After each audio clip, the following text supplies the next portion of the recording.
सुनने में इस बात को गड़बड़ी हो गई होगी कमेटी में कि मैं शायद नहीं हूँ आज, ऐसा नहीं है, मैं आज रॉबिन सर में हूँ। इसलिए मैंने गुरुकुला सिस्टम को दिया था और कि वो प्रचार कर सके।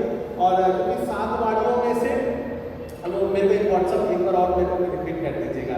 7 वाणियों में से हमने जिस प्रकार से टाइम दिया हुआ है हर एक को और नाम अंकित करे गए, क्योंकि सबको प्रचार करने का मौका नहीं मिलता है, इसलिए मैंने उर्मिला को और ये है ज्योतिका को मैंने बोला हुआ था प्रचार करने के लिए ये संडे के लिए, और आने वाले संडे में जब मैं नहीं रहूँगा तब, ठीक है ना। अगर ज्योतिका नहीं कर पाएंगी तो चांस आप देख लीजिए, ठीक है, वो मैनेज आप कर लीजिए। सो इस प्रकार का कोऑर्डिनेशन हमारा वो चल रहा था, ठीक है। सो हम परमेश्वर के वचन में से निकालेंगे यशाया उसके 98 अध्याय, आइज़ाया 58 वर्सेस 3 to 10। 98 अध्याय आइज़ाया 58 यशाया की पुस्तक उसका 98वां अध्याय और 3 से लेके 10 पदों के बीच का हम इसे पढ़ेंगे। पवित्र दीदी इस पढ़ने में अगुवाई करेंगे। आइज़ाया 58 यशाया उसका 98वां अध्याय और 3 से 10 पदों के बीच में हम पढ़ेंगे। और दूसरा भाग लिया गया है मैथ्यू चैप्टर 6, मत्ती उसका 6वां अध्याय 16 से 19 पद है, और रेणु सिस्टर इस बीच में पढ़ने में अगुवाई करेंगे। सो ये 2 भाग है, पहला भाग पवित्र दीदी और दूसरा भाग मत्ती उसका 6वां अध्याय 16 से 19 रेणु सिस्टर मध्य में करेंगे। आइए हम पवित्र बाइबल में से पढ़े यशाया उसका 58 अध्याय 3 से 10 तक। वे कहते हैं, क्या कारण है कि हमने तो उपवास रखा परंतु तूने इसकी सुधि नहीं ली, हमने दुख उठाया परंतु तूने कुछ ध्यान नहीं दिया। सुनो, उपवास के दिन तुम अपनी ही इच्छा पूरी करते हो और अपने सेवकों से कठिन कामों को कराते हो।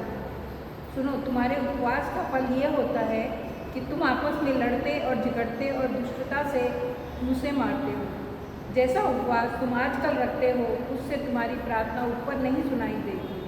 जिस उपवास से मैं प्रसन्न होता हूँ, अर्थात जिसमें मनुष्य स्वयं को दीन करे, क्या तुम इस प्रकार करते हो?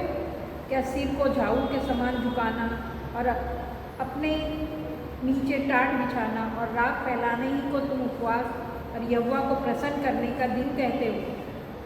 जिस उपवास से मैं प्रसन्न होता हूँ वो क्या यह नहीं कि अन्याय से बनाए हुए दासों और अंधेर सहने वालों का जुआ तोड़कर उनको छुड़ा लेना और सब जुओं को टुकड़े टुकड़े कर देना? क्या वह यह नहीं है कि अपनी रोटी को भूखों को बांट देना, अनाथ और मारे मारे फिरते हुओं को अपने घर ले आना, किसी को नंगा देखकर वस्त्र पहनाना और अपने जाति भाइयों से अपने को न छुपाना? तब तेरा प्रकाश पौ पटने के समान चमकेगा और तू शीघ्र चंगा हो जाएगा।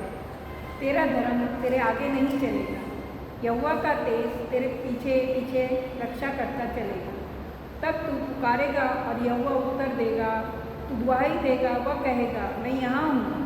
यदि तू अंधेर करना और उंगली उठाना और दुष्ट बातें बोलना छोड़ दे, उदारता से भूखे की सहायता करे और दीन दुखियों को संतुष्ट करे, तब अंधियारे में तेरा प्रकाश चमकेगा और तेरा घोर अंधकार दोपहर का सा उजियाला हो जाएगा। परमेश्वर के वचन के पढ़े जाने और सुने जाने पर सबों का आशीष मिले।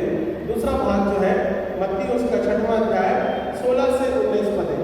मत्ती उसका 6वां अध्याय 16 से 19 पद है। मत्ती उसका 6वां अध्याय 16 से 19 पद। तब तुम उपवास करो तो कपटियों के समान तुम्हारे मुंह पर उदासी न छाए रहे, क्योंकि वह अपना मुंह बनाए रहते हैं ताकि लोग उन्हें उपवासी जाने। मैं तुमसे सच कहता हूँ कि वह अपना प्रतिफल पा चुके। परंतु जब तू उपवास करे तो अपने सिर पर तेल मल और मुंह धो, ताकि लोग नहीं परंतु तेरा पिता जो गुप्त में है तुझे उपवासी जाने।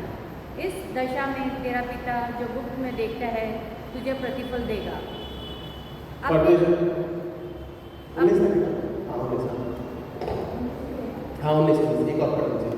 अपने लिए पृथ्वी पर धन इकट्ठा ना करो, जहाँ कीड़ा और काई बिगाड़ते हैं और जहाँ चोर सेंध लगाते और चुराते हैं, परमेश्वर पढ़े गए वचन का आशीष दे। धन्यवाद देते हैं सिस्टर्स के लिए, परमेश्वर अनुग्रह के द्वारा प्रदान करें। आइए